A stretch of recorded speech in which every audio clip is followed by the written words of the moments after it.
We'll guide you through how to set up your PS5 stand horizontally or on its side. If you find this guide useful, then please consider subscribing and liking the video.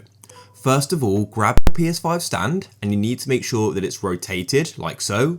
You'll know it's in the right position as the screw cover on the back will be hidden and that hole in the middle will be black. You will not be able to go and see through it. Then what you need to do is go and get your PS5 and just make sure that you know the top and the bottom. The top is going to have the PlayStation logo in sort of the back right of it. And if your PS5 is a disk drive, that's going to be in the bottom left when you're looking at it straight on. Then what you want to do is go onto the back of your PlayStation below the ports and go and look for those PlayStation icons. It's going to go and start with a square and end with a square.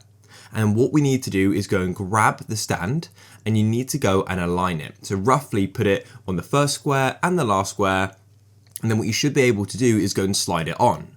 This will take a little bit of force, but not awfully much as it does sort of grip on quite well and it essentially sort of clips on. It's really simple to set up. And now your PS5 is going to be in the right position, all optimized for airflow.